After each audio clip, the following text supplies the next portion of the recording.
Okay, I'm adding you.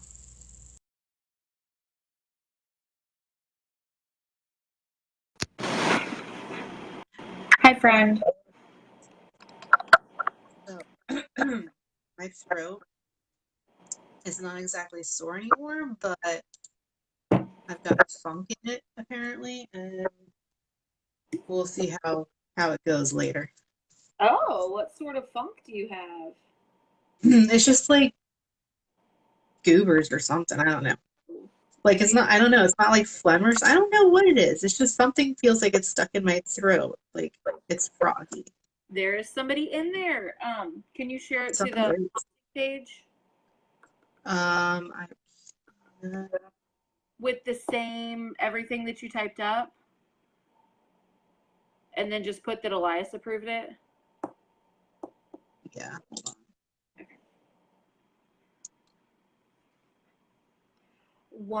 Wondrous. Excuse me. Okay. Where the hell?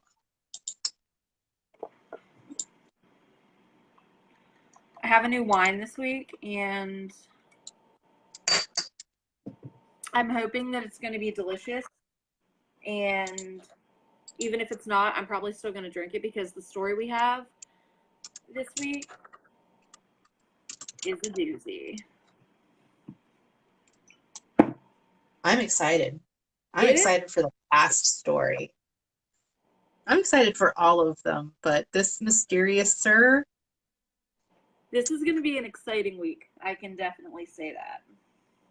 And if you hear snoring in the background, that is my husband being a bear. Literally, hi Angela, of course. he is having. Yeah, today I felt like blow drying my hair, so this is what it is.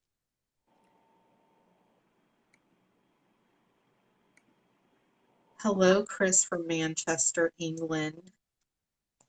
Oh, we have someone from England. Hello. From That, England, and not even New England. that is exciting. Okay, I'm just sharing it everywhere, and then we'll get started. All of the locations. Everything.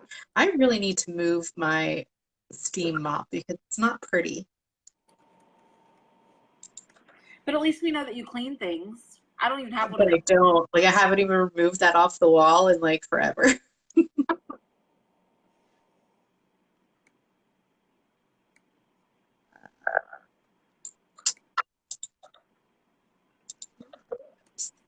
Okay, I gotta share it to all of everything in the world here. Yeah, like do you hear my voice? It's totally off. I do. It sounds a little scratchy. It is scruffy. And I'm gonna have to keep like clearing it. It's terrible. Do you have a lozenge? I have 50 of them and they're sugar free, so Ugh. delicious. As if cough drops weren't bad enough, sugar-free ones are like horrendous. Yeah, gross. Yeah, that's pretty horrible. I had no thank I'm gonna try to share it in creepy pasta too. you. See if they accept it. Nice.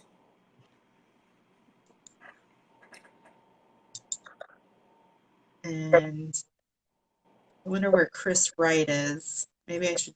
Can I tag her now that I started it? Hey, Heather. No, she'll see it eventually. Hey, Lisa. I'm going to give a disclaimer to everybody. The story that I'm going to tell that I did some research on, I found information about it from quite a few different sites, and it is a doozy. I have to give a disclaimer that it is not for the faint of heart. And if you are easily grossed out, you may not want to listen. And if you are under 18, I would suggest you not listen. Um, Heather Woodby thinks that you're talking about Madame Laveau. Is that true? I think Madame LaLaurie. Laura. Madame LaLaurie. Yeah, from New Orleans. Okay. She is the right hand of Satan, next to Hitler. She's pretty horrible. Yeah.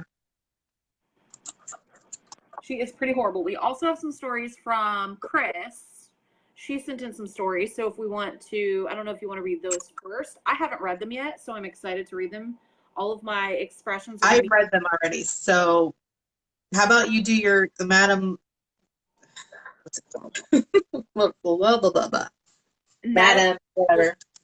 I can do that first because I'm going to need something that's going to bring my life back, because after going through it, like, I have my bottle of wine right here because I feel like I'm going to need to be blessed after I read it. Yeah, I'm taking a shot now. Bad. It is bad. Like, y'all are going to have to just forgive me because I'm going to be clearing my throat quite often. Someone is in her throat. There's a person. It's not even a thing. It's a person. I feel like, actually, it's not even a person. It's a demon. There's demons in my throat. There's a sir in there. Yesterday. And yesterday, I decided to try something new. I don't know if it's new, but it's different. Instead of getting the White Claws like I usually do, I regret my life. And I got this, what is it called? Bob and Viv or something. I don't know. It has a mermaid on it. Who? I don't know who that is. Like butt. It's like it's spiked seltzer, and it just tastes like butt. And it made me feel like such crap this morning, even though I only had 4 of them. And oh, yeah, that's depressing. I still It have was a White Claw. I need to try it. You do? Oh crap! Lost myself. Where did we go? Okay, so they approved it in Hauntings. The share that you did. Why isn't my phone showing? I can't see comments or anything on my phone, so I'm gonna have to do it on the computer. So it's gonna be delayed. Oh, that's what I do anyway. Sorry, everybody. It's gonna be delayed. Because like I can't stand not seeing you. I have to be able to see you. I love your beautiful face. I have to see you too. Mine usually covers my face though, so it's okay. That's why I'm like, I don't mind having it up there because it just covers my face anyway. Mine covers all of us. Okay, so let me pull this up and we can get started. Again, my disclaimer, if you were easily grossed out, this is not the story for you because it is not the 1, 2, or 3. It is actually really gross. And there's a lot of like detailed torture and stuff that I'm going to read through it all to get through so you can understand like some of the hauntings that were from the story. So, yes, Taylor. Yes, thank you. I brushed half of it, so thank you. Hey, Bailey. Okay, so to start this horrible, horrible story, it's called, like, it's referred to as the haunted house in New Orleans. Like, it's just that bad that people call it the haunted house.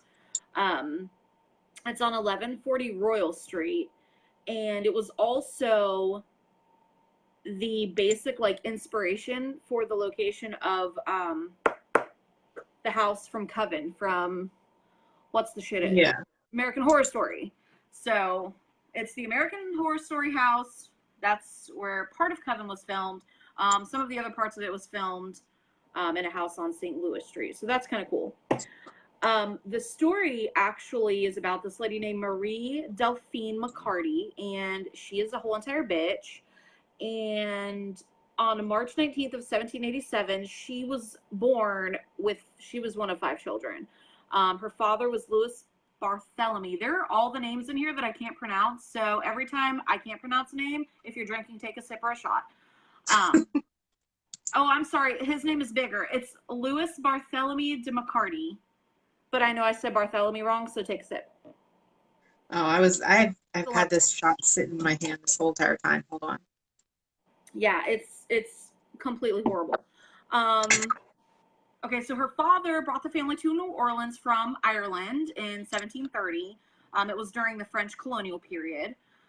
Her mother, her name was Marie Jean L'Arable.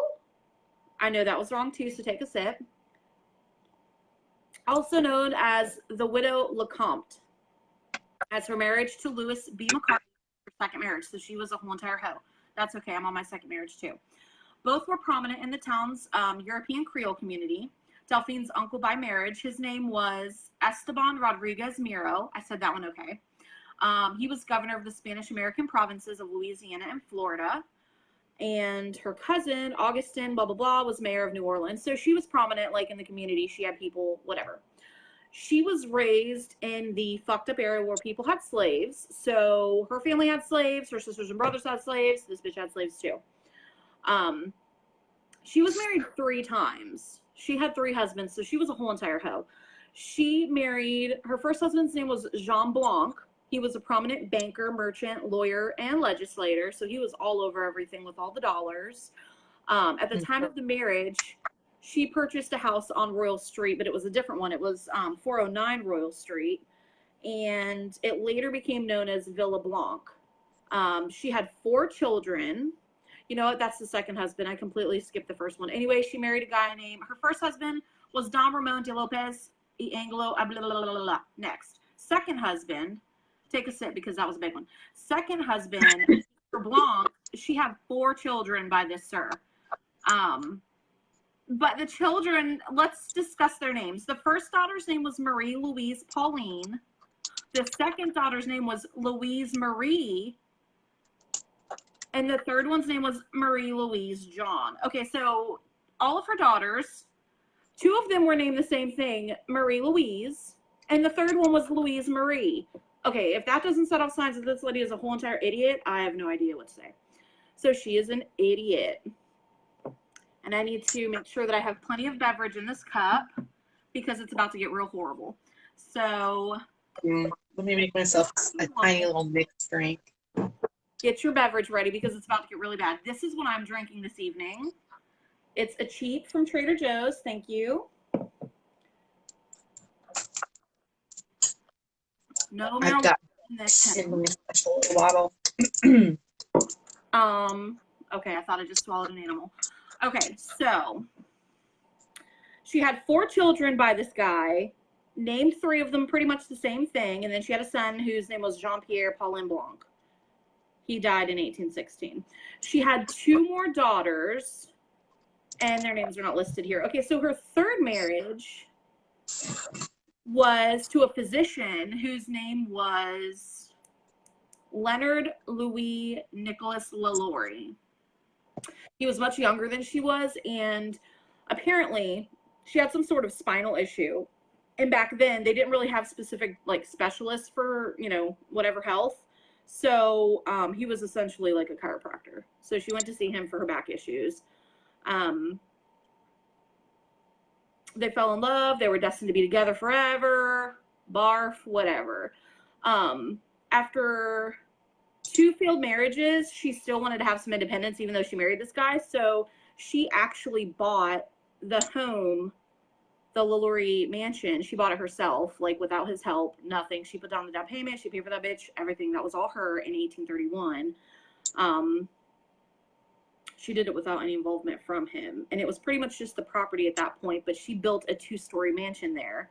And it had a completely, like, done slave quarters. You can see where I'm going with this. Like, it's about to be really fucked up. Okay, so, and if I start laughing, it's because I'm extremely uncomfortable and I laugh when I'm nervous. So please don't think I'm an asshole because I'm really not. This story is so jacked up. Like, I genuinely, okay. Okay, so anyways, she had a bunch of slaves. So they maintained several slaves in the slave quarters, her family. It was attached to the Royal Street mansion, like on the back side. There were accounts of, I'm going to just call her Delphine instead of LaLaurie, whatever. There were accounts of Delphine's treatment of her slaves between 1831 and 1834. They were mixed. Some people said that she beat the shit out of them. Some people said that she treated them okay. It really just depended on who she was around. The neighbors would see her slaves working in her yard, doing gardening or running errands, you know, whatever she wanted them to do, and then they would just disappear. Like, she would have one work for her for 2 weeks, and then he's gone. Can't find him. No medics took him to the hospital, nothing. He just disappeared off the face of the planet. And it was actually documented that there were between 35 and 40 slaves in her care that just disappeared. And that was from the neighbors, like what they told the police. When her daughters tried to feed the slaves, she beat her daughters. And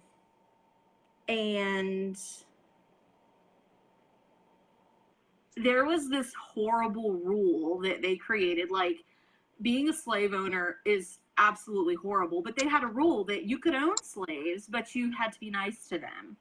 Like, you can own them, you just can't mistreat them.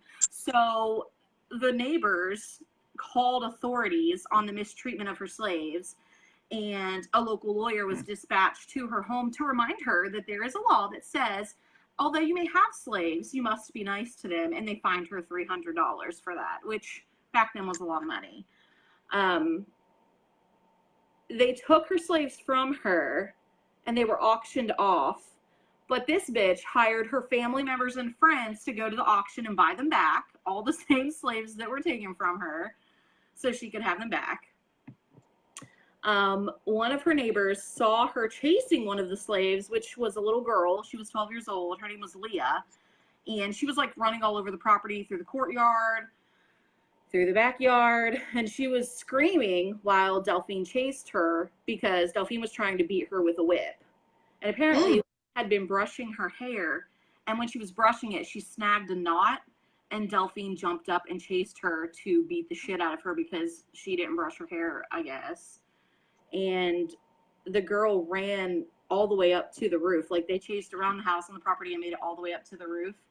And the girl, they're not sure. There's reports that say she jumped because she was so afraid of, like, the punishment that would happen. And other people say that Delphine pushed her off the roof. Either way, the little girl fell to her death in the courtyard. I need a sip. Hold on. That's the bad stuff. That's how I feel. Like, it just gets so bad. Okay. Okay, so the neighbors saw this happen and reported it to the police, and that led to an investigation of their home. And shortly after that, a fire broke out at the residence, and like the fire marshals were dispatched there. And they determined that the fire had started in the kitchen. And when they got to the kitchen, they found the cook, who was a 70-year-old woman, chained to the stove. And when they hold on. Okay, so they unchained her, and she was sobbing the whole time, screaming, cussing at the cops, and they're trying to tell her it's going to be okay. We are putting out the fire. You're going to be fine. We're going to remove you from this house. And she started screaming, "Why did you put out the fire? We plan to make this a suicide. We'd rather die than live here." Like, all the slaves like banded together to have her burn the house down so they could all die because they just didn't want to be there in that house. So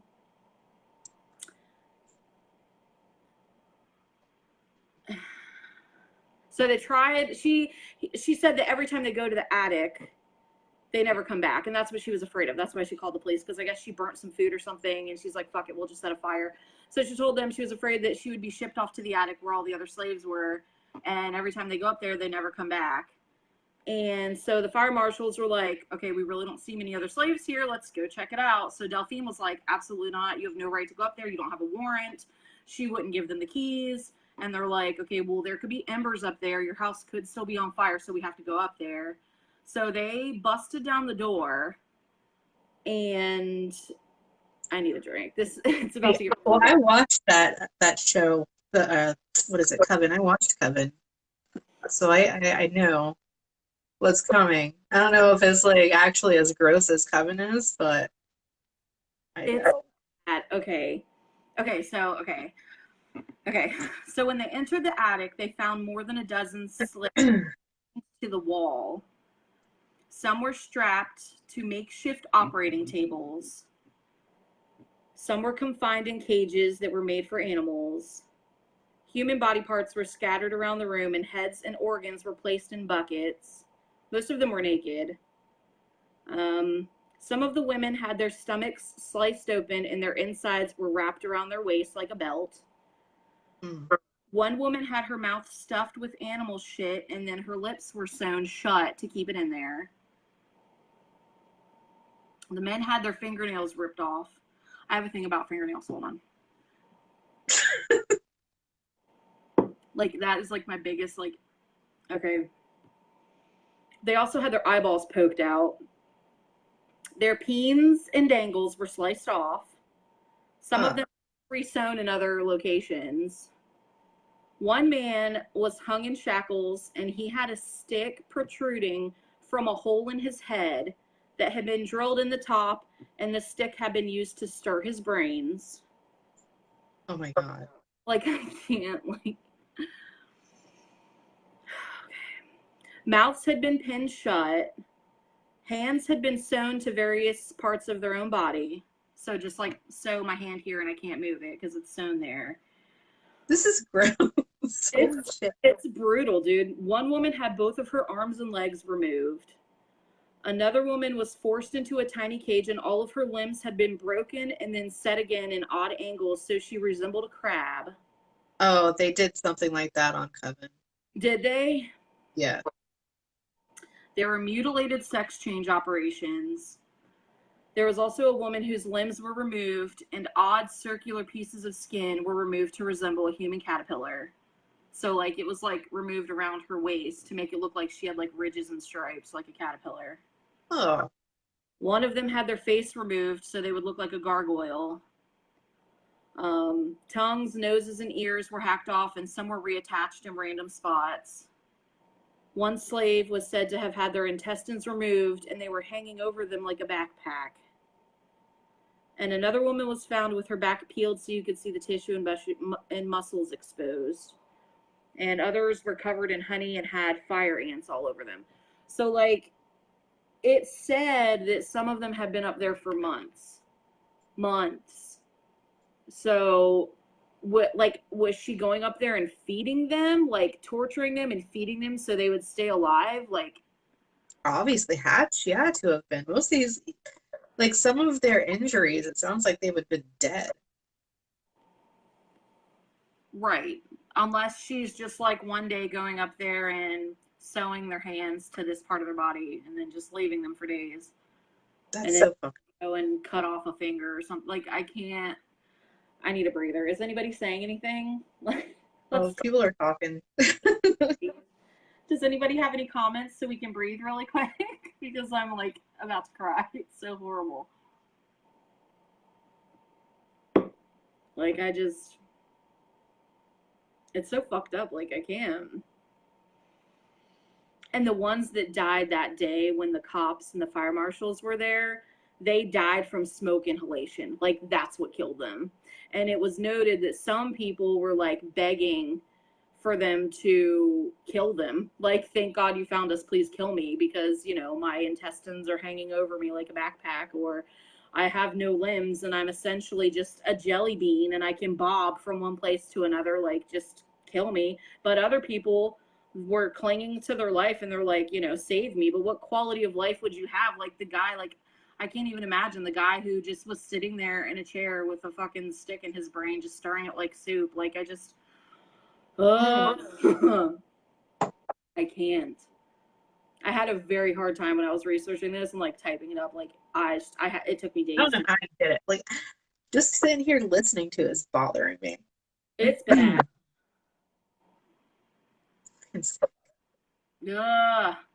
Okay. All right. So when the discovery of the abused slaves came widely known, a mob of at least 2,000 local citizens attacked the LaLaurie residence and demolished and destroyed everything upon which they could lay their hands. Which, thank God, like, I know they made slavery legal back then, but I mean, that's some sort of, like, good thing that humanity was like, okay, fuck this lady, let's go destroy that house. A sheriff and his officers were called upon to disperse the crowd, but by the time the mob left, the Royal Street property had sustained major damage with scarcely anything remaining but the walls. When trying to rebuild the house later, after all that happened, the officials found human skeletons beneath the house in all sorts of positions, with broken bones, random bones in piles, and some with fabric still on the skeletons. They were barely covered in dirt. Some of the skulls had holes in them, which leads us to believe that she was doing a lot of experimentation of stirring of brains, like the one guy they found in the attic. It's clear that all of these bodies that were thrown under there were to hide the fact that these people had died. She didn't want people to know that people were dying on the property. So when the neighbors were saying there's like 35 to 40 people missing, well, that's probably where they were. Delphine's life after the 1834 fire is not well documented. Supposedly, she fled New Orleans during the mob violence that followed the fire, taking a coach to the waterfront and traveling by schooner from there to Mobile, Alabama, and then to Paris. She took her daughters with her, so I guess they lived in Paris. George Washington Cable recounted in 1888 a popular but unsubstantiated story that she died in France in a boar hunting accident. In the late 1930s, Eugene Bax, who served as a sexton to St. Louis Cemetery until 1924, discovered an old cracked copper plate in the cemetery, and the inscription on the plate read, it's something in French that I won't ever, but it translated to Madame Delphine, born Marie Delphine McCarthy, died in Paris December 7th, 1842 at the age of 60-something. So supposedly she died in Paris. It's just insane to me that she was even able to escape to Paris and live the rest of her life there. Like, I can't believe that I don't know if they tried to find her and they just couldn't or what happened, but she didn't go to prison after all that. Someone saying that they can't see us. Someone's saying that they can't see us.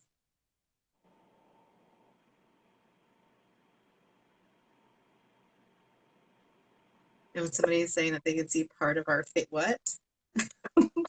I'm watching from the computer, so I can't, I'm seeing everything. I can see on my, computer. Watching it on the computer, I can see it. Yeah. Lisa can see us. I don't know, y'all. Heather, try backing out and coming back again. Yeah, log out and log back in. Oh, I felt like I just saw a shadow to my right. This is not cute.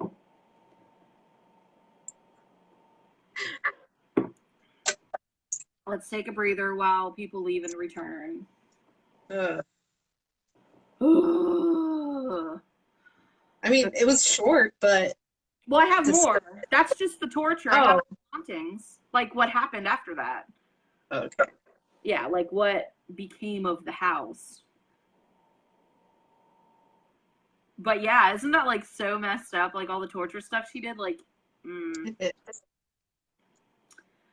Okay. All right, so hauntings. In 1874, the mansion turned into an all-girls school. It was only an all-girls school for a year. Then it was changed to an all-white school for a short time. And then the segregation board changed it again, and it became an all-black girls school. That was also only for a year because paranormal activity was happening, like all kinds of stuff was going on, and they were just like, okay, let's shut it down. After it was schools, it turned into a music conservatory, a furniture store, a bar, apartments, and just a bunch of other random stuff, but none of them could stay open for long because of paranormal activity. During the time it was a furniture store, the owner thought that he had vandals because he was coming back to the store after he locked up and turned everything off, and there would be this dark, stinky, thick, liquid all over his stuff, all over the furniture. And he thought people were breaking in and dumping something everywhere, but he couldn't figure out what it was because it smelled really bad. So after it happening a few times, he stayed at the store, made it look like he left, closed everything up, shut off the lights, and just sat there waiting for these vandals to come. And he had a shotgun ready to shoot somebody, and he heard shuffling behind him where he was sitting, and he turned around, and liquid was just everywhere. Nobody had entered the building, nothing. All this stinky liquid just appeared. All over his stuff. Yeah, it's crazy. And then he closed the shop the next day, moved out, and he was like, I'm not returning back. So it's reported that everyone who lived in the house has suffered financially or health-wise, and a lot of them ended up dying there. when it was a school, all of the black children were reporting physical assaults from an entity of a woman who carried a whip. And they were constantly going to their teachers to show different cuts and bruises that just appeared during the night on them. And the teachers would ask the kids, like, who's beating you? Who's doing this? And they all described the same woman, a pale woman with long black hair, would beat them in their sleep.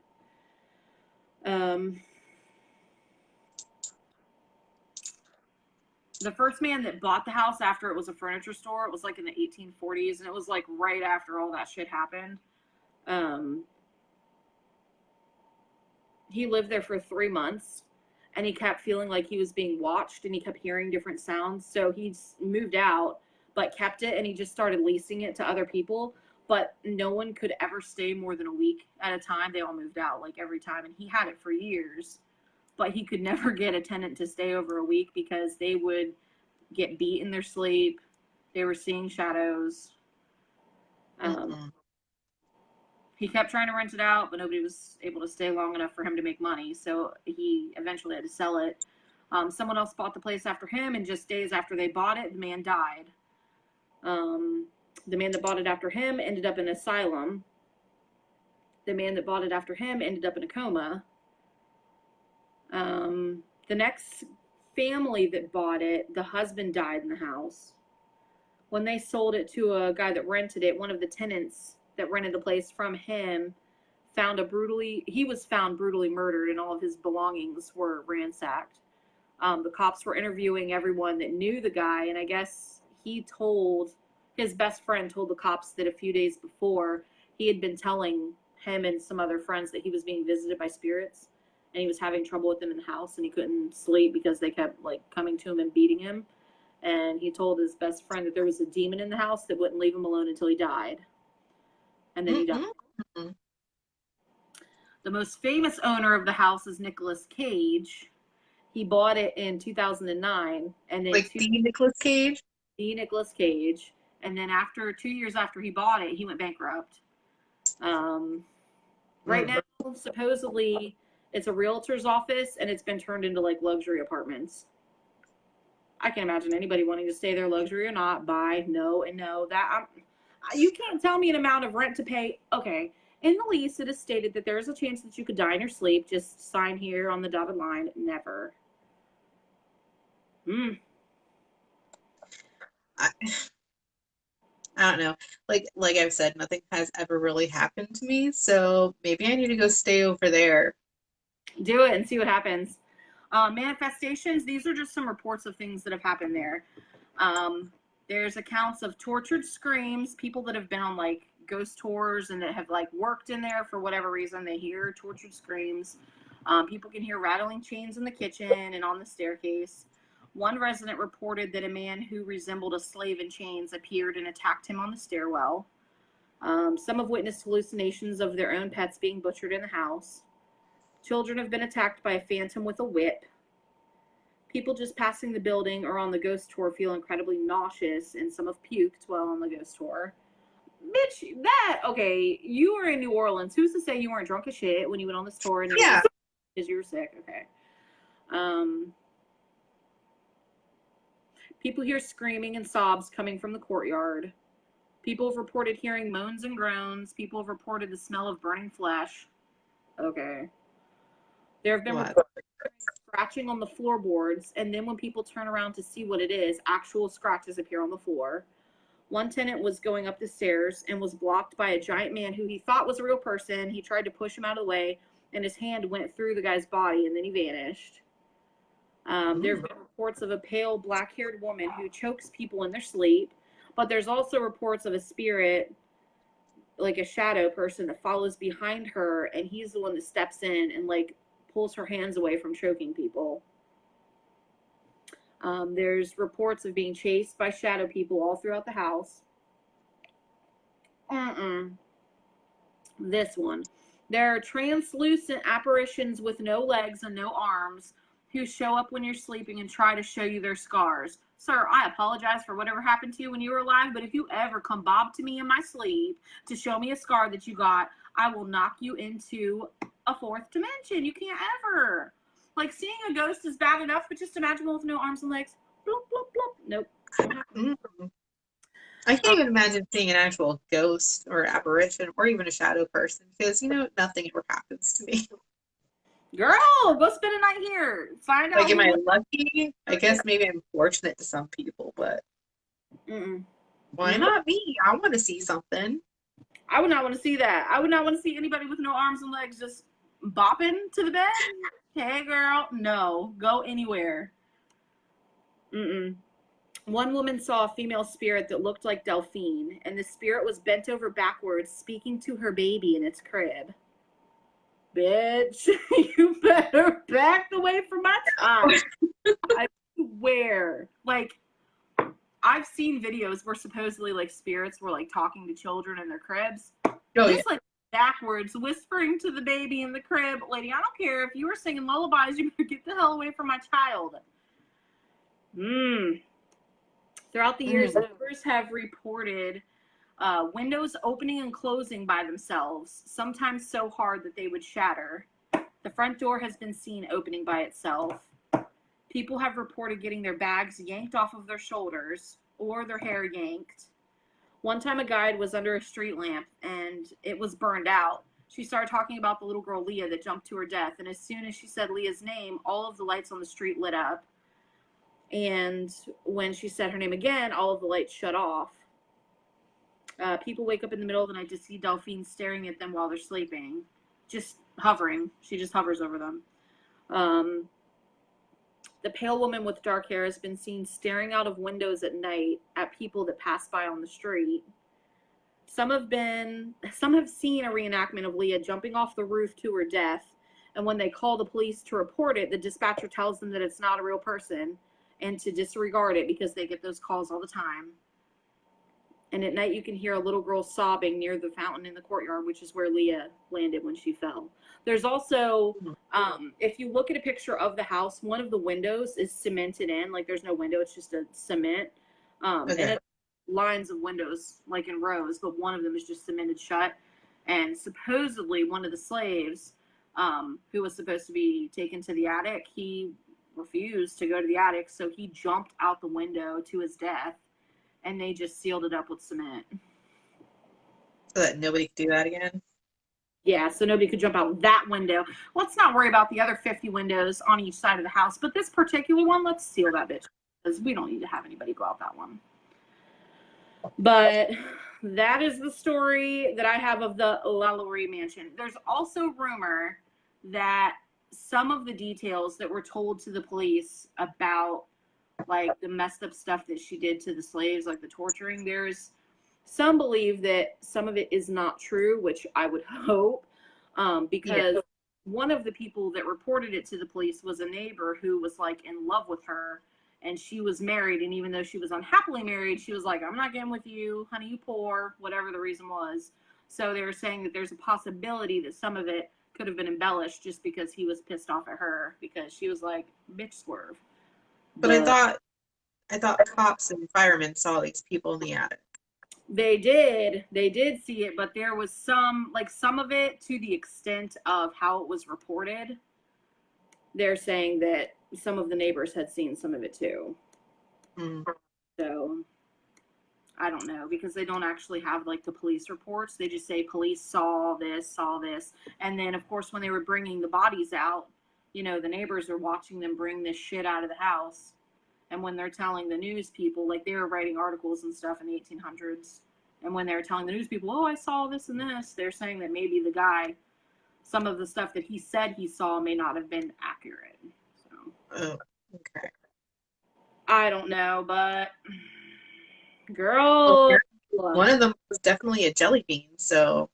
Hello, that's what I'm saying. Like, sir, you can't ever. Apparently there were, a couple of them that were like that, had no arms and legs. But the one that they broke all the limbs and shoved her into a tiny cage, so she was like a crab. I can't. Like, they're all so horrible. But I'm just like I could not sleep the first time that I read this. I was like, oh my, I'm not going to bed tonight. Okay. I do remember being quite disgusted when they showed that on What? Coven. I remember being quite disgusted when they showed that on Coven. I remember seeing some episodes of Coven, but I don't remember. Oh, the attic was an awful scene. I need to rewatch that and see like how much of it sticks to what these supposed like rumors are, because I don't remember. I remember that there was a guy that was like he had like a ram head or something, didn't he? Have like a ram head, and he would like chase him around. Yeah, there was somebody that had a head attached, like a pig head or something attached to his head. I remember seeing like horns, and I remember seeing the girl that played Precious and some like the skinny blonde witch. But that's like all I really remember. And was the hot in it? The hot blonde? Yeah.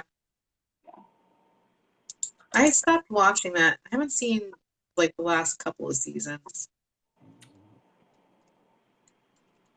I have not been watching any of these comments. We have thirsty hoes in here. Are they thirsty hoes or thirsty sirs? Because bitch, you can go anywhere else, buy and swerve. Anyway, who's Chris talking about? The one guy is gone. La Laurie Manchon. That's it. That's all I have of that one. I have some stories from Chris, and Lisa sent some stories too, so we can read those. Let me see.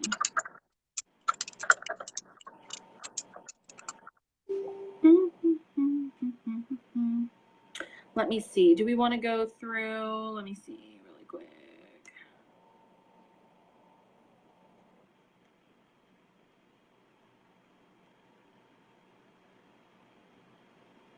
Okay, so I'm going to read Lisa's stories first that she sent.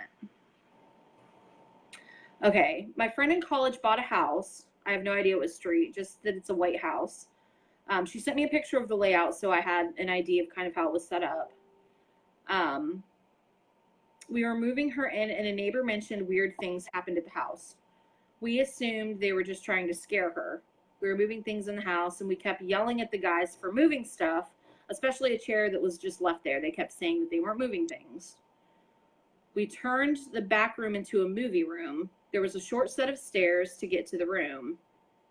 There was a short hallway that led to the back door. The back door had a walkway that led to the basement, which is only accessible from the outside. Once inside, you have to go down a few steps. The basement was almost the entire span of the house. First of all, no, and no, and no. No, thank you to basements that are that big. No, thank you, and no, thank you. That terrifies me. Our plan was to turn that into a game room. Anyway, the guys were cleaning it, and they found a duffel bag and a sleeping bag in a vent, but it wasn't a vent. It was a super small hole with a screen, which we all thought was weird. So we get the house settled and decided it was movie night. We go to bring Loki, her dog, up the steps to the room, and the dog started freaking out, barking, yelping. He peed. We were like, okay, we're staying in the living room. Loki freaked out being alone, so she put the dog in the basement, and the dog literally pawed the door so much that she was bleeding. She asked me to watch Loki while she was gone. I'm sitting in the living room, and I swear I thought I saw something walk past in the kitchen. The next day, I'm showering. Her shower is a glass door. I swear on everything there was a shadow thing standing in the doorway. I screamed, grabbed a towel, the dog, and then left. She admitted to me she woke up one day and saw 2 handprints on her legs. The night before, she swore she thought something touched her legs. Okay, did you ever return? That's what I need to know. Did you go back to this house? That was back in like 2004. Lisa, I need to know about it because, no, thank you. If I had a dream that somebody was touching my legs and then I woke up the next day with handprints on my thighs, bye, never, nope, and nope. No. Thank you for sharing that story. Yeah, I bet you were gone. I would have never, ever, ever, ever gone back. Nope. And no, that was a good story. Okay, so we have some stories submitted from Chris. Chris Wright. She has an extra essay. Messes out. I felt like there were extras. Okay. It makes me think of that one movie, The Producers, when he opens the door and he's like, yes. Did you see that? And his yes was like 47,000 of them. It was the best. Okay. Okay, I'm going to read it just as she typed it when she emailed us. Or did you want to read this? Is that No, okay? you can do this one. I'm saving my voice for the next one. Okay. Also, I am sweating in this room and I have a fan on because I'm so terrified. Look at the fat sweat on my glasses. My cheek. Can you see this? Look at it. Okay. Those glasses are big. They look like they would be sweaty. That's like these ones. That's why I can't wear these ones when we're talking, because from the light, my face sweats. That's what mine is. Make me so hot. Yeah, these cheeks. All of my Native American cheeks are making my glasses fog. Or maybe my breath is hot. Either way, it's hot wine breath. I don't know. Either way, it's the rolls or the wine breath of heat, something. Okay, so she says, the backstory is pretty basic. I was a difficult pregnancy, and I continue to have a lot of health problems after I was born. I almost died a few times growing up. Good Lord. I'm glad you're still with us. I'm not laughing at the fact that you almost died. Why are you? It's you every time your reactions. No. I haven't read this yet. I'm excited to read it. I promise I'm not laughing at the fact that you almost died like several times. Yeah. Drinking and heat do work together. I remember many a time in the club, the sweat would not be my best. Okay.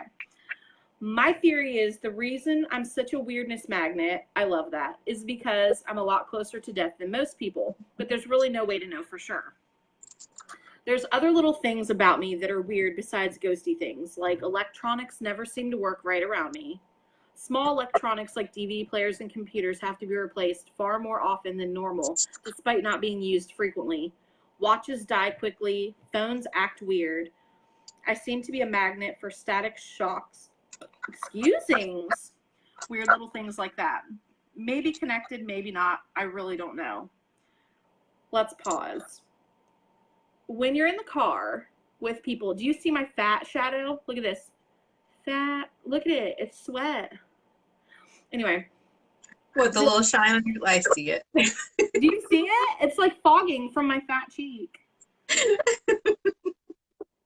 And I don't have any other glasses around here.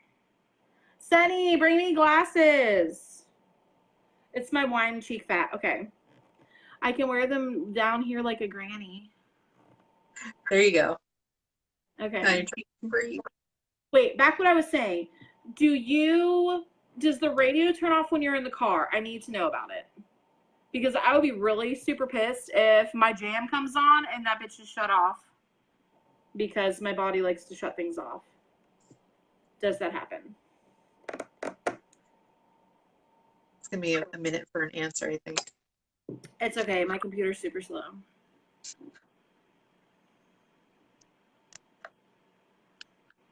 Oh, wait, there's... Sunny, can you bring me glasses that aren't going to make my cheeks fog on them? Poor favor. Okay.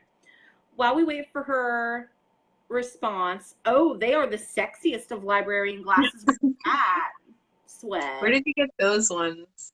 These came from Target 84 years ago before I learned about Zenny.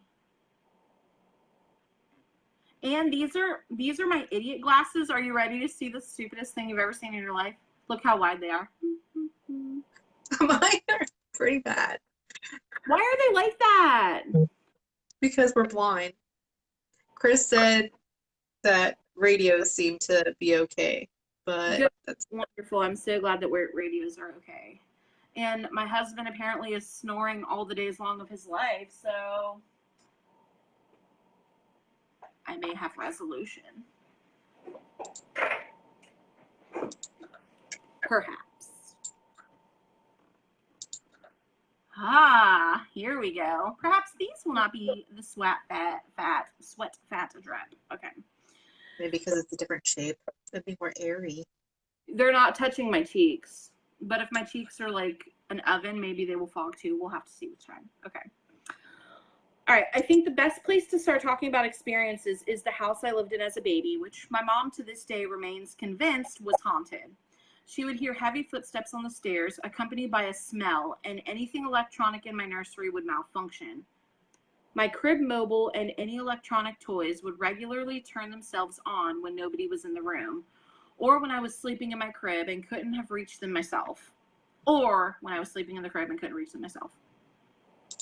I have a sneaking suspicion this is when Teddy, my little boy spirit who likes toys, may have attached himself to me, but I'm not sure. I think if it was him in my nursery, then there was a second spirit as well, because I've never noticed a smell around him, and he's too small to have been responsible for the footsteps on the stairs. What was that? Do you see how bright my face got all of a sudden? Your screen is like super bright. What? Like it wasn't like that before. Chris. There we go. No. No. It's Girl. Dance the whole time. It starts with my forehead. Like there's like, wait a minute. I have to be at the right angle, I guess. Girl. No, what is up with my phone? I broke it. It's an Android. I have to be the brightest.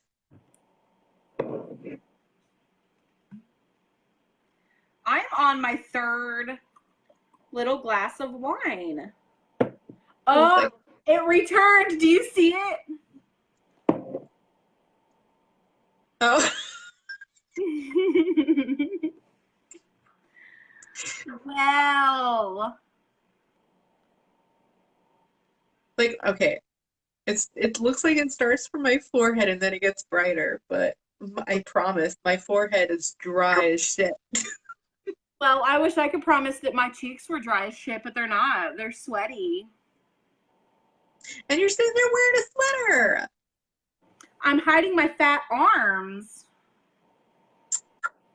Get some lace. Here's the thing. The lace is itchy and I wear it sometimes, but I'm wearing a sweater because my arms look like thighs these days and I don't want people to see my 4 thighs. So I have a jacket for my arms. Back to the story. But I'm about to show all of my thighs because it is really freaking hot in here. Okay, so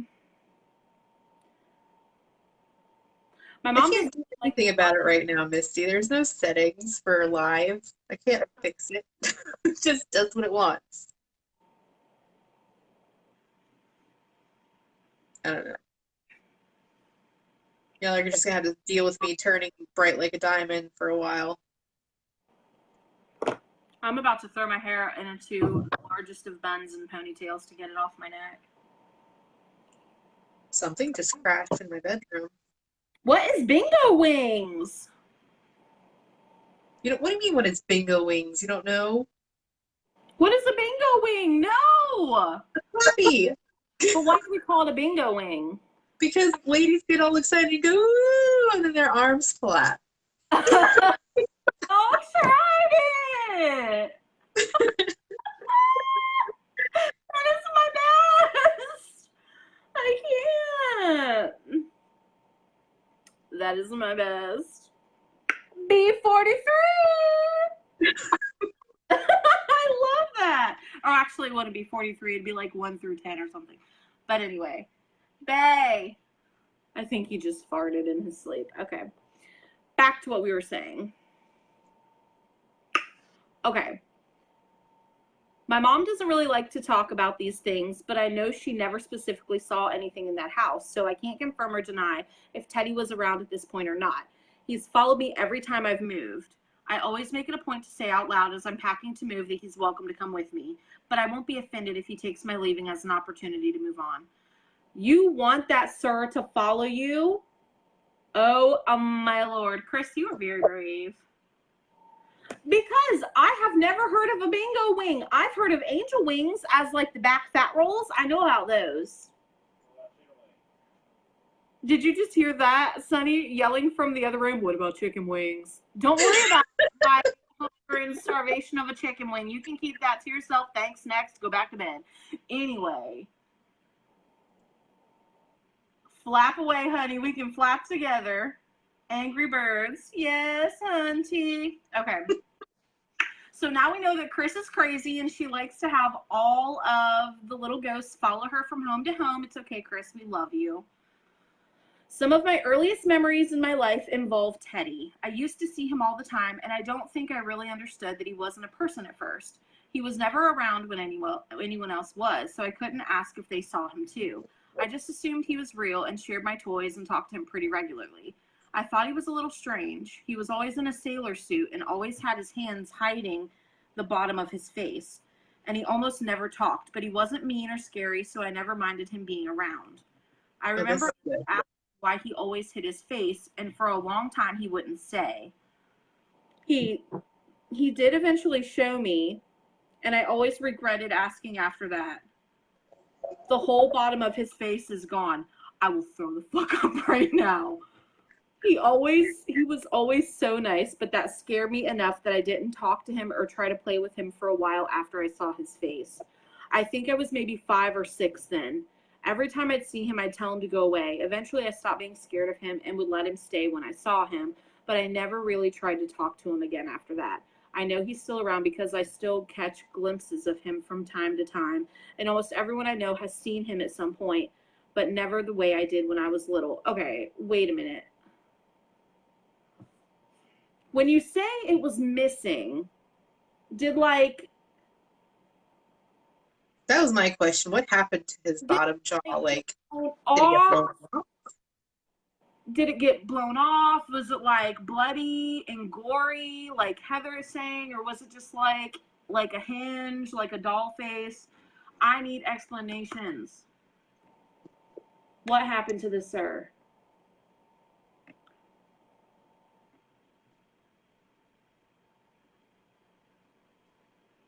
Ugh. That kind of stuff skeeves me out.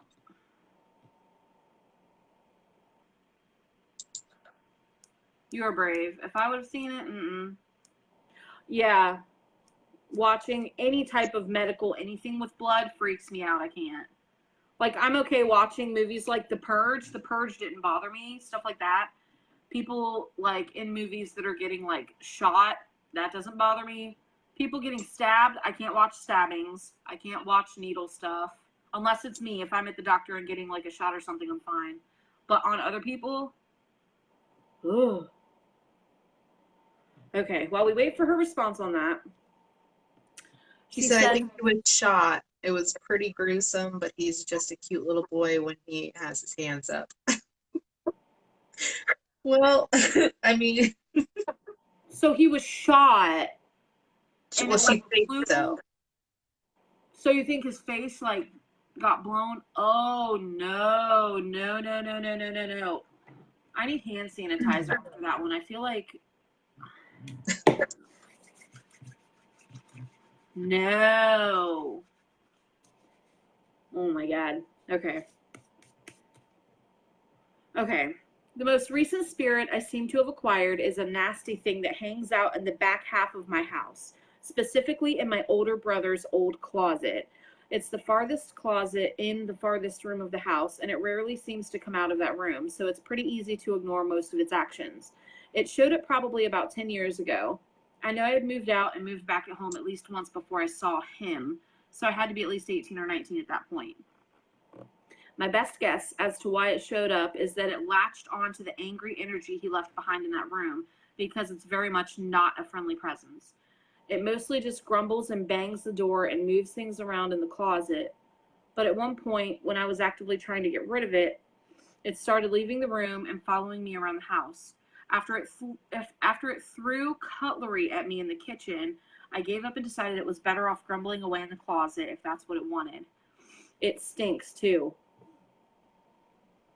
The first times I noticed it, there was always a sulfur smell, like freshly burnt matches in the house before it would act up. I still had one of my dogs at that point, and he wouldn't go anywhere near the back half of the house. He was glued to my hip wherever I went except that room. It's always cold in that room, and I never feel welcome. What about a controlled burn? I feel like we should just burn it. Just burn it, Chris. Why haven't you set it on fire? It's crazy. But Now, I kind of have a theory about who this child might be. let's hear it. What is your theory? Oh, I'm not going to say it yet because it's kind of in the story. Oh, okay. So go ahead and finish it. Okay. Now for the experiences other people have had around me. For my 11th birthday, I had a sleepover party. When we got to telling scary stories, I started telling people that my house had ghosts. Nobody believed me, so I told them if they went into my room and asked them to show themselves, maybe they would appear. Apparently they did, because my mom almost had to call a bunch of parents to come pick up their hysterical children. Oops. One of the 4 that went into my room, a couple wouldn't tell me what they saw, but the 2 that did both mentioned seeing a little blonde boy in a sailor suit and an old lady. Nobody ever saw the old lady after that, or at least they didn't tell me. It was a couple years later I noticed I didn't see her anymore, so I think she moved on after I didn't need her to comfort me. I feel a little bad. I never thanked her, but she never spoke, so I'm not sure it would have mattered. Over the years, anytime someone would stay at my house, I'd let them know that they might see ghosts, but that they were friendly and not to be afraid of them. Not everyone saw anything, but I had several people tell me they saw a little blonde boy. Some mentioned the sailor suit, some just said they saw part of his head peeking around a corner, but enough people saw him without ever hearing any description of him that I knew I didn't imagine him. This also happened at my first apartment I moved into after high school, and again in my current house after I moved back. Although I don't think anyone ever saw him in the Lakewood house I lived in for a little over a month while I was in college. I usually know he's around because random toys from my collection will disappear and turn up in weird places. I've literally found Funko Pops on top of my fridge on more than one occasion, and nothing ever moved around there. Nothing ever moved around there.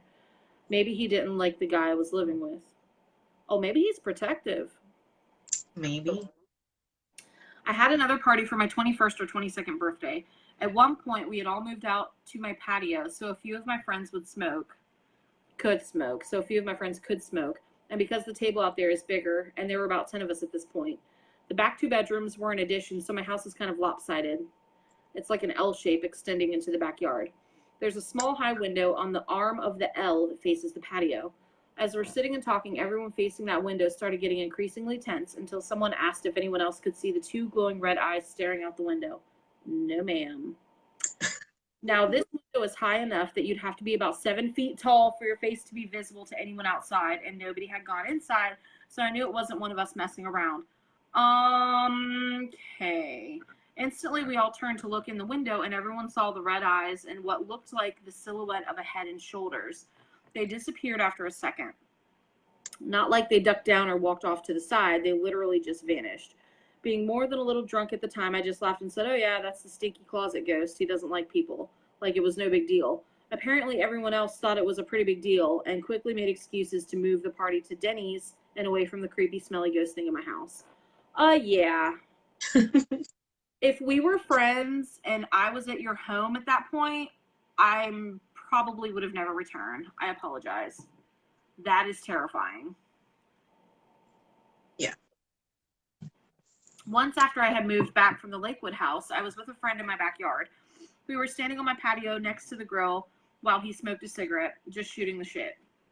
Out of nowhere, he says, "I don't believe your house is really haunted. I've been here tons of times and I've never seen anything."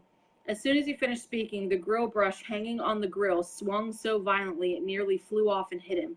He immediately apologized and said, "I'm sorry, I was just joking. I believe in you." And it stopped swinging completely. He's always very respectful of my resident spirits now. He was actually joking, by the way. He was at the previous party and also saw Stinky, the closet ghost, in the window. Oh, so he was trying to get a rise out of them. Mm-hmm. The most recent incident happened with my current best friend a couple years ago. She stayed at my house once or twice overnight, but it was after cons and we'd both been really drunk, so she forgot all about looking for my ghosts. On this occasion, she was determined she wanted to meet a ghost, so we were messing around doing ghost invitee things. And at first, neither of us is seeing anything. At this point, I haven't seen Teddy except out of the corner of my eye for years, and I don't really want to see the smelly closet thing, so I'm about to tell her to give it up when she gasps. She tells me she just saw a little girl with blonde pigtails run down the hallway, and when she turned to look, she was gone. Now, something I've never told anyone up to this point is that when I used to see Teddy all the time, he would sometimes have a little girl with him, a little girl with blonde pigtails. I always assumed it was his sister, but I never asked because she talked even less than he did. But apparently she stuck around too because that's who decided to show herself that night. I had my back to the hallway in question, so I didn't see her, but from the description, it's the same little girl who sometimes hung around with Teddy. Bestie was disappointed she couldn't see the famous Teddy, but kind of proud she got to see a spirit. Proud that she got to see a spirit I don't see very often, and that she disappeared before I got to see her. She did eventually see Teddy about a year ago. Oh, so that's basically it. I have other non-ghost related weird stories too that I can tell another time. Heck yeah! I like non-ghost weird stories. I think that little boy is probably related to you, that's like somehow, just like the old lady that you think is your ancestor. That could be. It's like, it just seems like he's got some kind of connection to you, obviously, so it must be. Somebody just messaged where? Some weird message popped up, but I don't see it anywhere anymore. This is weird.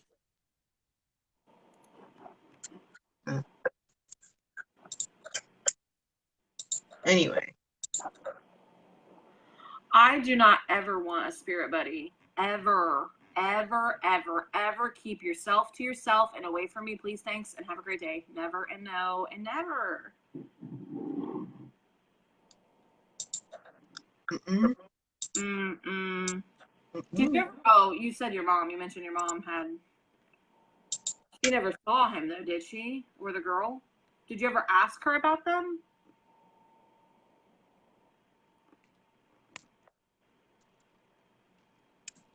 And especially not knowing who they are, that would skeeve me out.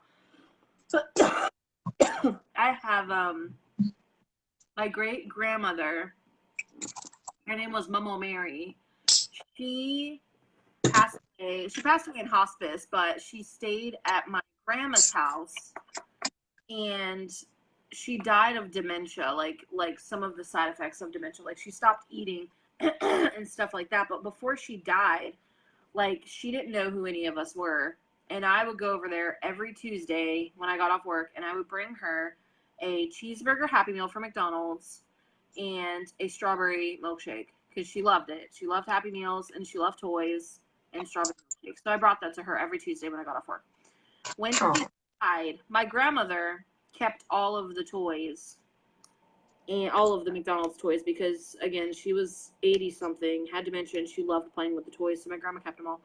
After she died, all of the McDonald's toys would move. Like, my grandma would find them all over the place, like on top of the DVD player, in the bathroom, next to, like, cleaning supplies, under the sink, like, literally all over the house. She would find these McDonald's toys. So if stuff like that were happening and I saw like a glimpse of her, I would feel comforted. But if there's some random little boy with half his face blown off, sir, you need to go anywhere. I can't ever. Mm-mm. I had to print this email out because I'm blind and I didn't want to stare at this person. That was freaky. What? That story about that guy who the mom, like, she had a baby and she, like, kept it in the freezer and she told her son, like, that it was she told the kids that it was, like, a wedding cake. Wedding cake and to never open the box because she was trying to save it or whatever. And when she died, the son went into the freezer and he opened the box and it was a dead baby. Oh, my God. Ma'am. I can't. Mm-mm. Yeah. Never.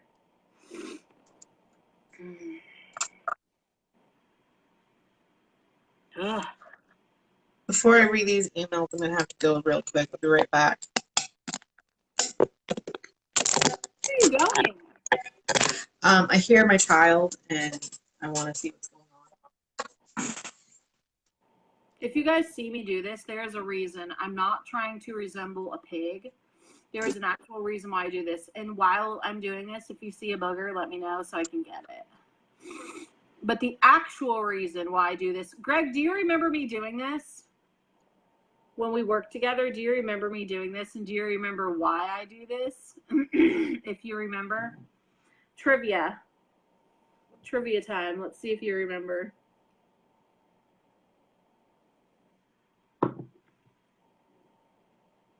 You remember you doing that? Do you remember why? So the reason why is because my grandmother, my Mama Mary, is Native. She's half Native. And she is, well, she's passed, but she was half Iroquois and half Chippewa.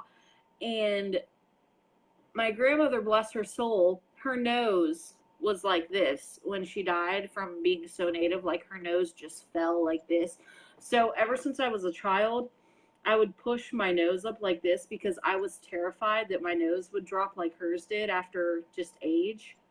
So if y'all see me doing this in the chat, just like pushing my nose, it's just out of habit that I'm afraid that my nose is going to collapse when I'm an old Indian woman.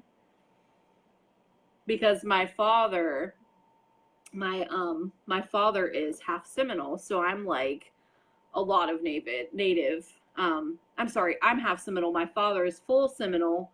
He was adopted from a reservation, so he's like full-blood Seminole Indian here in Florida, like, because you know Florida is like the Seminole Indians, so he's full-blood Seminole. So I'm at least half. I'm half from him, and then my grandmother Mary, she was half, so I've got like 60% or whatever. But anyway, his nose is a little bit like this too, so I've just always done this to try to keep my nose from falling. I never told you that story. You've seen me push my nose up like this, but I never told you why I did it. That's funny. But that's why. Some fun fact. I was afraid. I'm still afraid that when I'm an old grandma, my nose is going to do this. I don't want it to do that. So I try to push it up like that's going to make a difference. It's probably going to make it worse, but it's my story. That's why my nose has a weird crease, because I just push it up.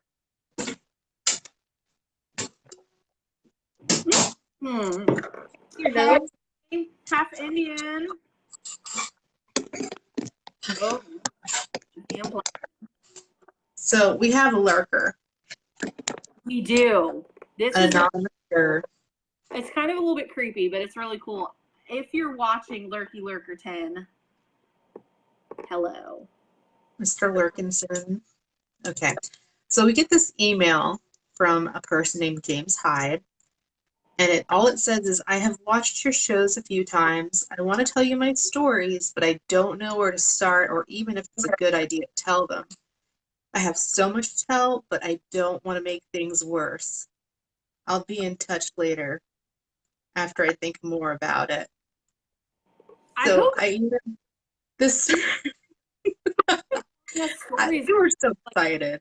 So when we read this, I was so excited. It is exciting. So much. And I was like, okay, we're absolutely interested in the stories you have to tell. We'd love to spotlight a new story of yours every week. It would be great if you would start at the beginning. Oh wait, scratch that one. That was a reply from later on. Oh. So he emailed back after I tell him we're intrigued, and he said, first, before I divulge into the extensive list of my experiences, I want to make a few things clear. The likelihood that I would ever tell you who I am is slim, as I am often in the public eye. I do give you permission to share all of my experiences on your show, and I hope that your listeners and watchers enjoy them. Please note that every story that I disclose to you has happened to me or my sister and is not fabricated for entertainment.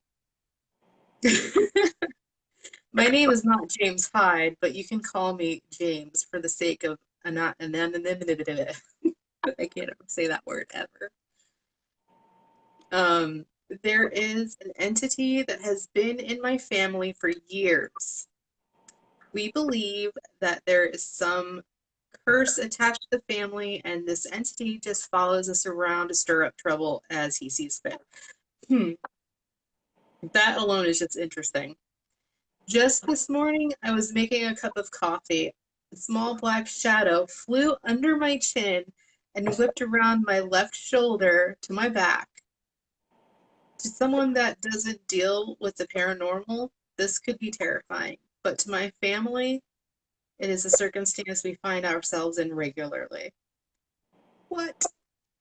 Like, Okay, let's pause there. If I am making coffee and a black thing swivels around my chin and under my armpit, I am calling the fucking police. I don't give a shit. You cannot ever be in my house. I'm dropping my coffee. I'm dropping my coffee cup. That shit is breaking and hot is going everywhere all over me. You cannot have a little black mist flying around me and then be like, it happens. Sir! I know. Okay. See, my throat's a little like fucked up right now too, so As y'all I are said, just gonna have to listen to my raspy. there is I want to say it's a dust ball from Stuck in your throat now? a black wisp like this big just like flew behind the monitor and around the fucking modem. A white moth, maybe, reflecting light. What? Is it a white moth, maybe, that's reflecting light? No, it's a freaking black like a fluffy thing. So There's probably, a these... thing. Oh my gosh. So, okay, continue. He may be a celebrity. Next. Oh, I can speak with confidence when I state that I experience paranormal activity daily. At first, as a child, it frightened me. As a young adult, it was more of a mere annoyance. At this stage of my life, I find it almost amusing. There is nothing more annoying than laying in bed intimately with someone and seeing a figure standing behind your partner glaring at them. Not only a boner killer, but also makes it hard to bring lovers home. Oh. Meow. So apparently this guy is a celebrity because he's in the public eye. He doesn't want to tell us who he is. And apparently he has a whole entire thought. But he thinks we're good enough to tell his story, so that's something. Yeah. But if he never tells us who he is, it's like, what if he's like this politician with all these secrets? Like this old man. Well, apparently he might live near me or anywhere actually in upstate New York, because apparently upstate New York is pretty much all of New York except for the city. But if he's in the Hudson Valley, we might be neighbors. Yeah. Okay. So with my frog throat, let me read the email. I had to print it out because I'm blind. And, well, you can't even see, well, maybe, but I had to print it out really big because I'm feeling pretty blind these days. And trying to read it on the computer sucks. So, he emailed us back with his first story.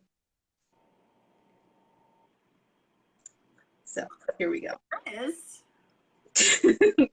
Let me bless your spirit. Our friend. Her ex. Oh, maybe it's him. Meow. Continue. Oh, well, you let us know if it's your ex, Mr. Softy. Okay. I am pleased that you are intrigued about my stories. In truth, I have not divulged much information about my experiences or the experiences of my family to many people outside of our group of close friends, simply because I have once, and the person I told didn't believe me. In all fairness, I can imagine that it would be hard for someone to believe in things that are out of our scope of understanding unless it is personally encountered. I mean, I don't think that would stop me from actually telling other people. Like one person, but yeah, everybody's different. But maybe they have an ego that is easily bruised, and they're like, I will never have anybody laugh at me ever again. Oh, maybe. He's just like, This saddens me. Okay. I won't get into too much of my family history as I need to remain anonymous, but I can tell you that my lineage goes back to Italy. We migrated over to the US in the early 1800s. Many men in my family were founders of a well-known gang in New York in the late 1800s and worked alongside Charles Luciano and Frank Yell. So when this guy first emailed us and he was like, I can't be seen in the public eye, I was like, oh my God, it's like Leonardo DiCaprio or something. And then when he emails me this and then he says something about gangs in New York, and I'm like, Leonardo DiCaprio's in gangs in New York. It's him. It's totally him. So here we are talking about Leonardo DiCaprio. Yeah. What if it was him, dude? And what was that gang called? You said you looked it up. I can't remember what you said. The Backhanders was one. Blackhanders. Blackhanders. Backhanders was It has one. been a hot minute since I've seen that movie, so maybe if And I rewatch it, I'll learn some history. the 5 Points Gang was the other one.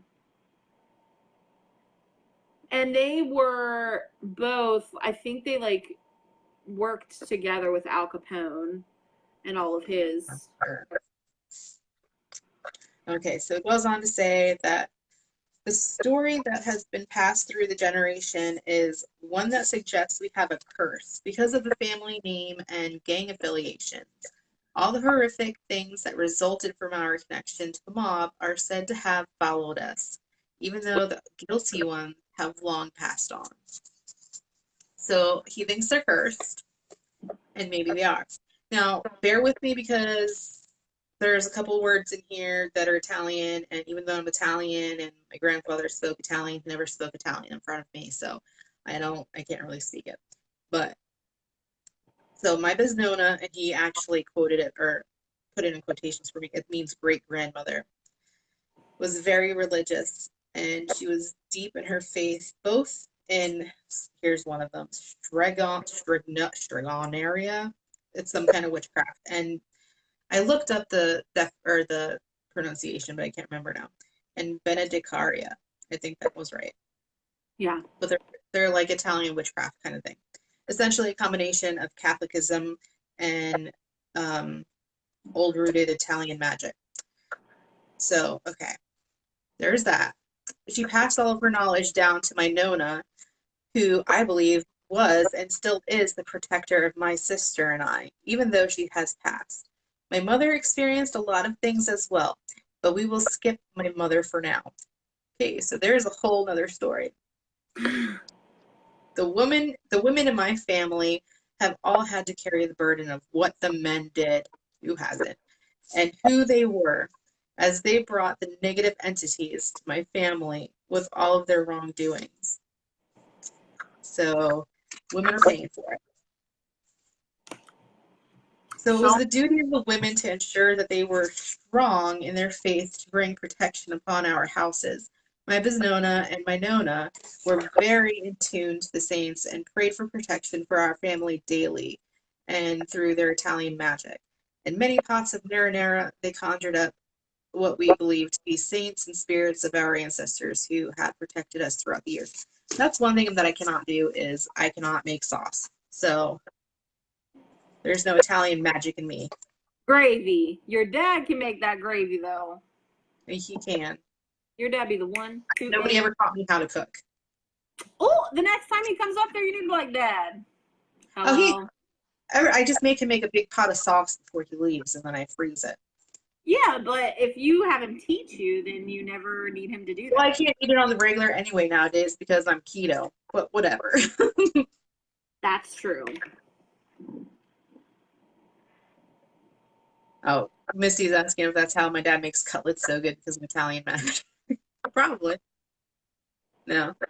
I don't really know all the history of my Italian side. I know that we came over on the boats in the early 1900s, most of us. But okay.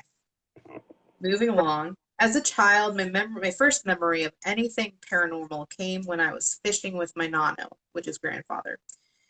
Nano is grandfather and Nona is grandmother.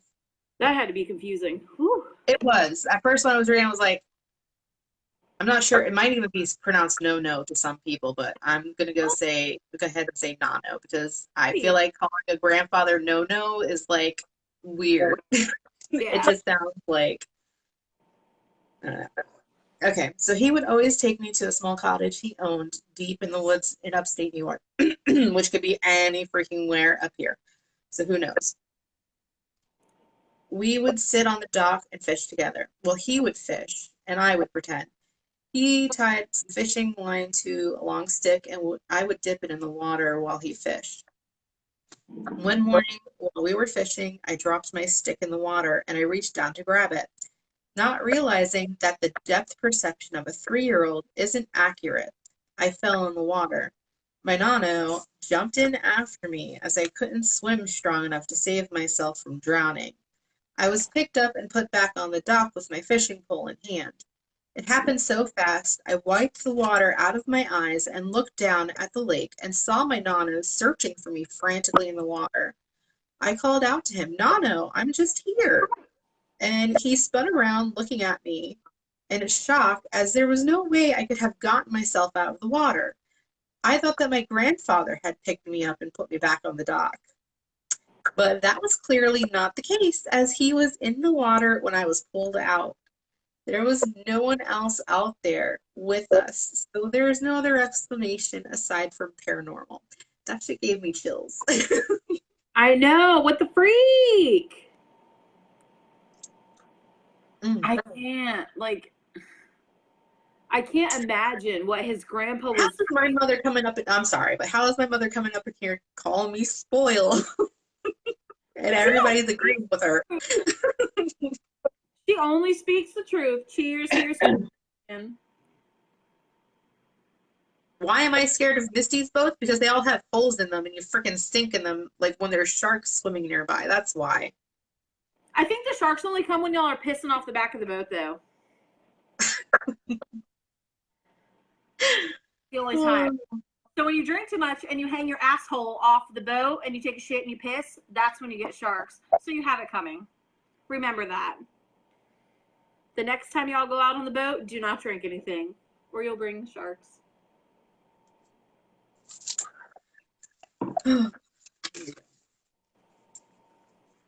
So, I have many experiences like the one where I have been saved by something. I also have many experiences where I have been put in danger by something. It became clear to me that the spirits have fought to hurt and save me throughout my life. My sister as well. When we would stay at my Nona's house, we felt the safest. She and her saints did quite a job keeping us protected. Hold on. This lozenge has to go because like What are you doing? the lozenge was like it was getting too small, so like as I'm talking, it wouldn't stay in place. Anyway, so she and her saints did quite a job keeping us protected. My sister and I had twin beds that we slept in at my grandparents'. Before we would go to sleep, my Nona would burn sage.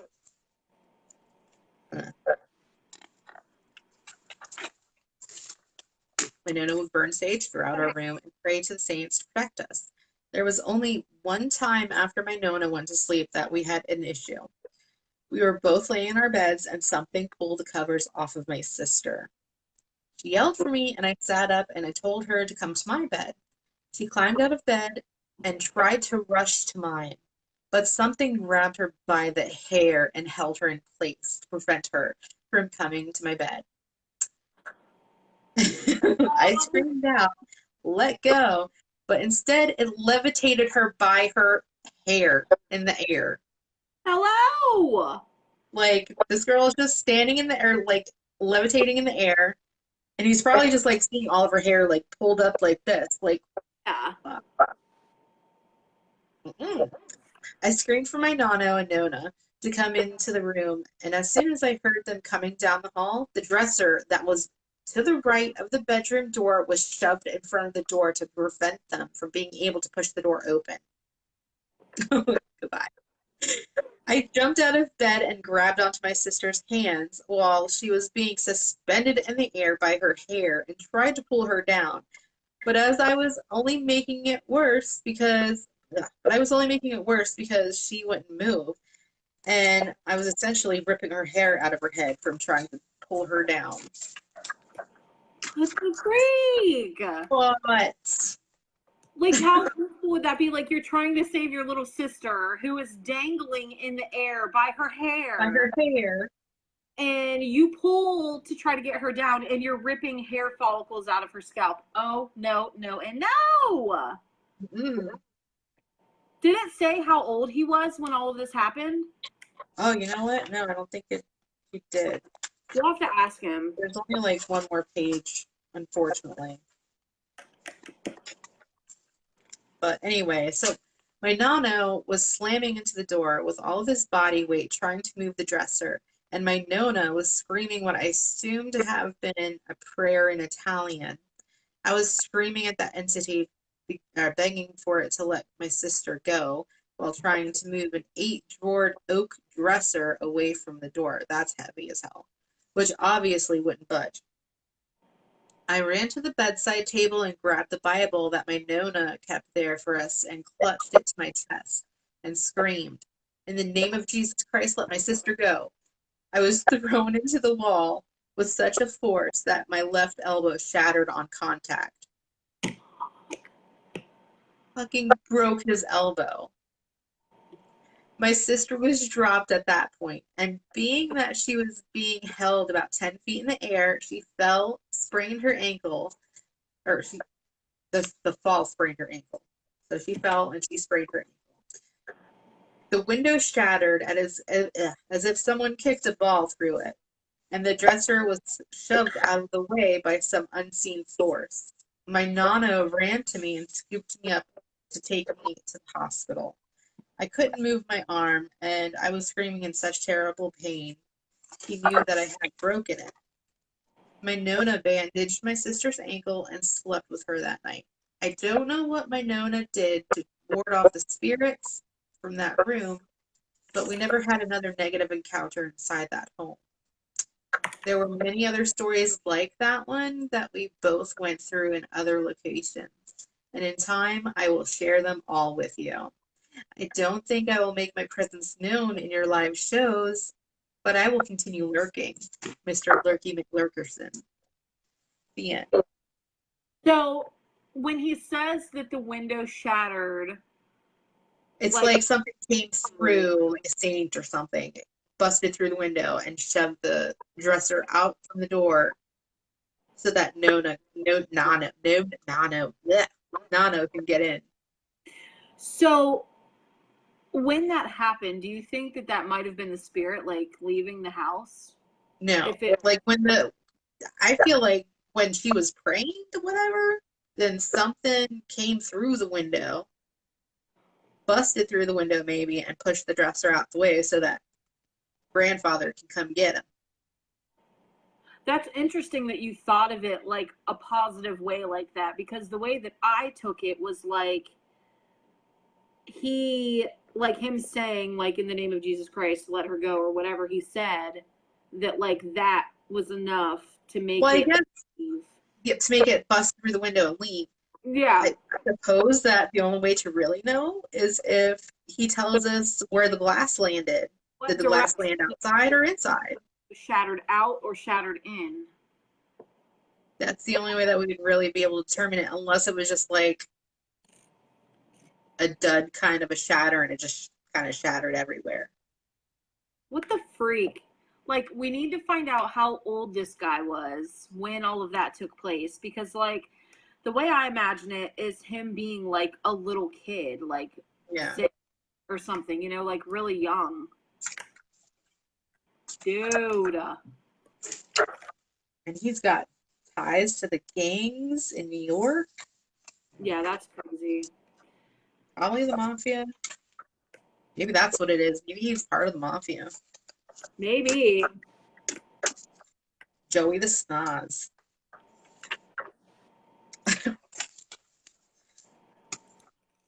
So I guess we can read some questions now, or I'm hoping Mr. Lurky McLurkerson writes us pretty soon for next week. That would be amazing. Like, I am so intrigued. Like, I want to know, like, are all of his encounters that, like, detailed? You know what I mean? Like, were they, like, did shit It's bad happen okay. My other thought was that he's a really good writer and he just really wants to have stories told or something. But he does. He writes very well. Yeah. He could be a good writer. It could just be like a complete hoax and him just saying, Yeah, like a total farce. But either way, I'm still intrigued whether it's true or not. Keep up with this story. Let's do it. Hmm. oh, I just figured out how to. Well, that was quick. What? Somebody Figured. is ugly words in here, and I can hide the comments and remove them. Yeah, you can hide comments and You can ban them. You're banned. from the live, I can block people. So if we have to, oh, what the fuck? I deleted the comments from my end and banned that person. So, Oh, hey, no hate speech in here. yeah, we don't do that. Did you block him? Because I'll have to do that. I blocked him from Hot Cocoa. I blocked him from our page. Okay. Somebody's talking to you, Donna. Do you know that person? Who? Which one? Deku? I don't know how to pronounce No, that. I don't know. No idea. Like, can you not hear us?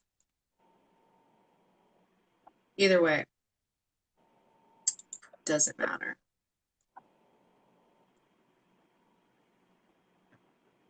Well, I think we need to either get Misty or something. Misty's not even here. Like, no, yes, she is. Either we have to get Misty as like a moderator kind of a thing. Like, we'll have to give her the password for Haunt Coco so that she can block people. Yeah. While we're live and we don't have to worry about it. Yeah, if I see it, I can do it quick. I can just block them, but yeah, I don't usually see it because I'm usually reading off the laptop, so I barely catch the comments. Oh, we about to give you permission, Hunty. All access granted. She's gonna be our bouncer. So I really hope that he writes back, like, and that goes for anybody that's in here.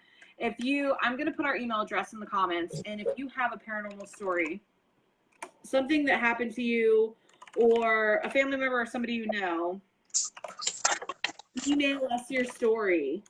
Yeah. We would love to read it on our shows. I'm so excited for next week. I cannot wait for this man to write us back. Seriously. I am super intrigued, whether it's just a big farce or whatever, but even if it's like just some like joke or whatever, it's entertaining. Like, yeah. What was the comment for? What did I miss? I have to go back through and read all these comments because I missed all of them. Mostly. That's why I keep this up and I try to like look at the comments, but then but then they like completely distract me. And then I kind of quit listening to what you're saying. Yeah. So I think that definitely between stories, we need to take like a 15-minute break to read things and talk to people. True. I like that. That's a great idea. Does anybody have any requests for what to discuss next week? Like a certain story that you want us to research that we can talk about? We would like to have the story go to where we read some of your stories, if any of you want to email them to us, and then read a story that we researched. And then hopefully if this dude writes back and tells us more of his stuff, we'll be set. If he just keeps giving us stories, we won't even have to ask for anything else. We'll just keep... Hopefully he keeps sending some good stuff. I mean, apparently we were good enough. Like, we don't even have that many viewers, but apparently we were good enough to tell a story somehow. Yeah, that excites me. And I don't know. I'm assuming he probably came from the Hauntings and Paranormal group because Could've. there's like 5,000 people in that group. So, but I didn't see his name. So, goodbye. Bitch, swerve the fuck on, go. Bye. Nah. This man's gonna get my spirit.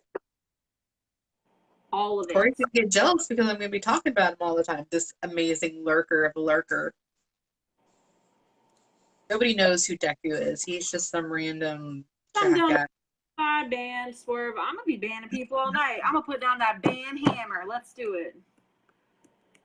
But we did get up to 17 viewers at a time. That's exciting. Share the video. Like, share with friends. Yeah, we need to tell people to share it more often. On a Saturday night, they hear ghost stories from fat girls. That's okay. Like, I'm okay with that. Come sit down with your two heifers. Come have a date with the heifers. Drink together and snack together and talk about scary things. Although we haven't snacked yet. We haven't. That's okay. I don't really want to eat live. I actually bought some grapes that are like this big, and I was going to eat them tonight for a snack, but then I remembered the story that I was telling, and I was like, I will barf if I eat anything while telling this story. So I was like, no, thank you. Not happening. But yeah, tonight was a good one. That was good. I can't wait till next Saturday. Misty said she thinks it's Corey. Would Corey do that? Would Corey email that? No. I asked him today, I was like, did you even watch the show yet? Have you even watched us? And he was like, no. I was like, I'm not interested in ghosts. And I'm like, I'm your wife. Yeah! You're supposed to be interested in me. Even Sunny logs in to watch sometimes and like interact, but this bitch been snoring all night. I can hear him snoring and farting. Well, Corey has to go to Texas this week, so I'm gonna tell him that he better, on his downtime when he's in his hotel room, he better watch. Hello. Replay. Give me some views. Anything on HBO or Cinemax or Showtime that's better than our show in that hotel room. So, boy. Chris, I'll drink one for you. I can hear it go through the mic. Hilarious. What? I can hear it talking through the computer. Is that yours? You might hear yourself. Maybe it's an echo. It is an echo, but it's not me. Mine's muted. This happened before. Yeah, I'm hearing, like, as you're talking, though, like, I'm hearing something. It's weird. Like, but it's not mine. Vice Principals, that thing was so funny. I forgot that thing got my life. Bonquisha, hey Phoenix! Bonquisha! That is my bad. No, she caught the end of the show. It's almost over. Phoenix, you got the end. You were telling spooky stories, some horrific stories.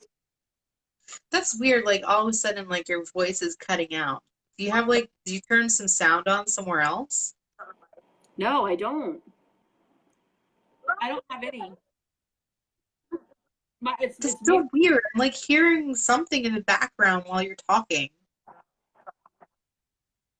It's not my laptop. It's not my laptop, and the computer's muted. It's Teddy. Weird. Did you send Teddy over here?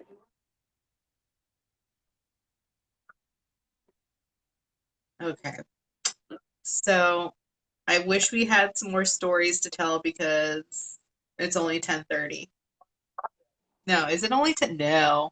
It is 11. It's almost 11. Yeah. See, that's why I'm blind. I saw 10:53 and I thought it said 10:33. That is blind. That's hilarious. Well, we should call it a night then, and we will be here at the same time next Saturday. Please have a paranormal experience to email them at popco@gmail.com. Invite page so we can have a group of following people. I'm glad this weird voice phenomenon thing is happening now towards the end, and I know. Okay, so it's at hauntcoco or hauntcoco@gmail.com, just in case you didn't catch that, because for some reason she's breaking up. Yeah, it's like we're picking up somebody's feedback. Misty says she's wearing headphones, so she says it sounds like another person's convo. There can't ever be a party phone going right now. It's you talking. It's you. Maybe it's something delayed. But how can we hear? Like, how are we hear it?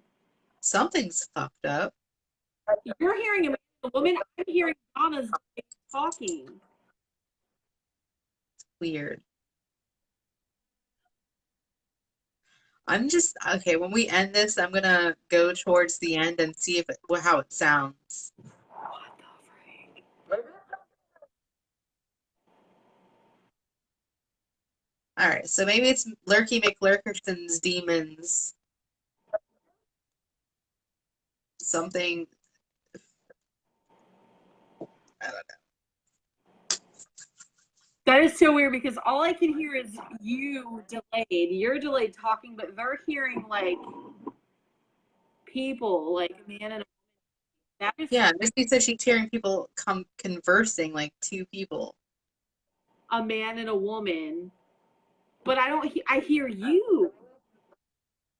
You just said Lurky McLurkerton. So it must be something weird and delayed. Are you? There is nothing. I swear, there's nothing. My laptop is muted, and it's Maybe it's something weird with your phone. That something. I don't know. I don't know, but that's weird. Either way, everyone have a great evening. All right, so we'll see y'all next week at 9 o'clock-ish, because apparently we can never do this on time.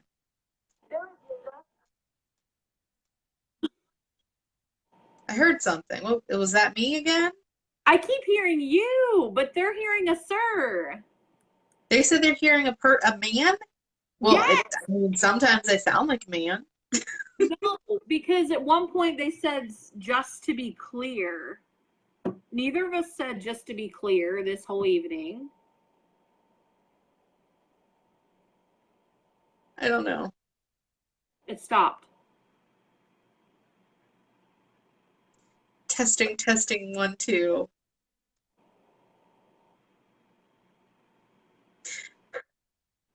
I don't know. One of our phones fucking up. Are you hearing stuff? Because it stopped for me. I can't hear anything. Do y'all still hear talking? Maybe it's some kind of like interference from your apartment.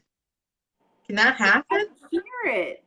I would hear a conversation taking place like from... No, maybe it's like something like we're getting interference from somebody else's phone call in your apartment complex.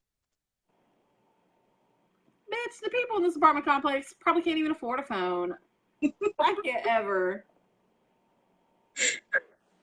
It said no, go back. Who said this? You can hear people having a conversation right now. Okay. Well, maybe he means it's us and he's just being facetious. Phoenix wants me to poop my pants as I'm sitting here in my desk chair.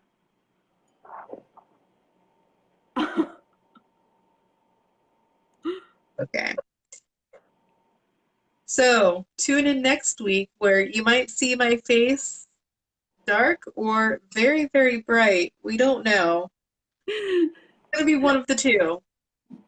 And hopefully we have an email from that man. Mystery Sir.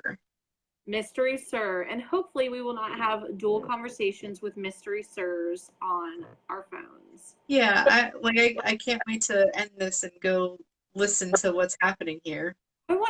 I'm very curious to see what you hear. If you're picking up like you're talking, if you hear what I hear, or if you're hearing a man and a woman's conversation like they're hearing. Yeah, I just hear like weird cut off sounds. That's it.